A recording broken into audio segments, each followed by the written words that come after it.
Good morning. Welcome back to the update desk of the Throwing Sleepers Not TDs Fantasy Football League, brought to you by G Squared Yo-Yos.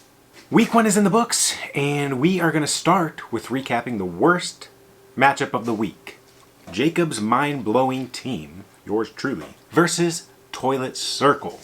Neither team was able to crack 85 points, but Jacob's mind-blowing team ran away and won with an 81-point week over the 80-point week for Toilet Circle. I'd like to point out here that the Cowboys have a quarterback. Well, presumably a quarterback. Somehow they scored 40 points, and he got me 6 points in fantasy. Dak Prescott, welcome to the bench. Thank you to Justin Jefferson and Christopher Olave for carrying my team to victory. Toilet Circle, pretty average across the board. Garrett Wilson tried to bring you back Monday night even without the old man Aaron Rodgers. One play this year. Wow. Matchup number 2. Matt Mullen's team, wonder whose team that is, versus the Rockwell Giants. After the morning and afternoon Sunday games, Matt Mullen's team was at a big deficit, looking to be another low-scoring matchup. This is a 16-team league, but somehow the Dallas freaking Cowboys defense, 37 points.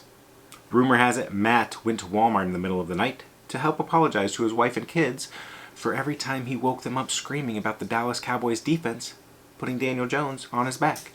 37 points from a decent defense, clearly a fluke, but still took him to 1-0. Game number 3, we had Team America League Police versus the Lions won't make the playoffs. Well, guess what, sir? Neither will you. Pretty sound victory for the American League Police. However, Josh Allen did make it interesting on the Monday night game by starting to come backwards in points, bringing the total closer together over that second half.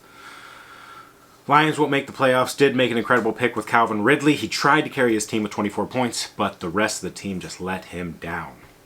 American League Police did lose J.K. Dobbins for the season, so I don't see the rest of their season going so well. We might have the bottom 2 places right here in this matchup. Next matchup, Laporta Potties versus Maidenless. This was just pure domination across the board. Maidenless has got to rethink their ideas. Even with a great running back staple, maybe the best in the league, leaving those 15 points on the bench. But really just a complete and utter whooping from Laporta Potties. Next game, we have the Teldrassil Firestarters versus Sandwiches. Teldrassil, I'm probably missing a joke there, but I'm sure he's sending a nice little thank you, a little fruit box, some cheese, over to the one and only Brandon Ayuk. That is the single reason that he was able to eat some sandwiches for lunch this week. Sandwiches did put up a decent fight, but mostly just from their special team players, the defense from the Jets, and hey, with a name like Dicker, he's got to be your kicker. 12 points. Destroyers of Harvest versus Help My Arm Is Sconce. Whatever that means. This really could have been a barn burner if Travis Kelce didn't get hurt. This was our first good matchup. Both teams over 100 points would have both beat the majority of the teams. My Arm Is Sconce really replied upon his bread and cheese. Green Bay Packers, Romeo Doubs, Aaron Jones, the defense, all scoring in the double digits, carrying him to victory. I don't expect that to hold up, but we will see. The marquee matchup this week, the Brown Note versus Alex's awesome team. Both teams the highest scoring of the week, 116 versus 124 that you see here. Alex's awesome team, solid across the board.